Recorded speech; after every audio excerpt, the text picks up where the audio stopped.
chia ly qua bông lù của mùa vì câu chỉ lù tiêu thiêu màu của xia thiên ly bông của mùa đó để xí từ hồ vì yêu cô mùa lù xia lù tiêu chỉ trong trăng tia cô yêu trâu có đà tu lo na lo để hùa đã thu có chỉ đã cứ chơi cứ em chỉ to đâu sao nó nói chơi chỉ mò có xia đâu sao nia kê lúa lúa chỉ tiêu vì nhau cũng trên có thể lúa đá lúa nó thiệt tao cho nia kê cho nụ họ mua chỉ đi dọn chơi kê lúa xia cùng lúa có tiền cho tao lúa của mua我路线我有都不会累，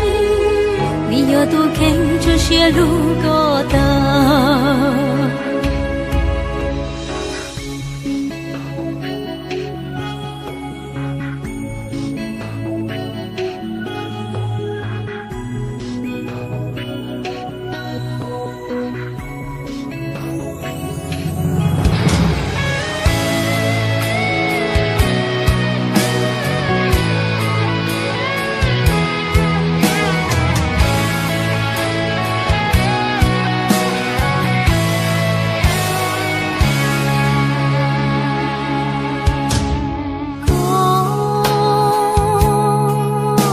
chia phê chua lý so tu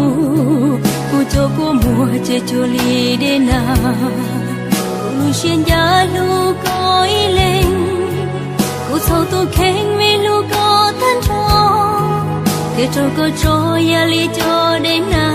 wo bông sao tu lo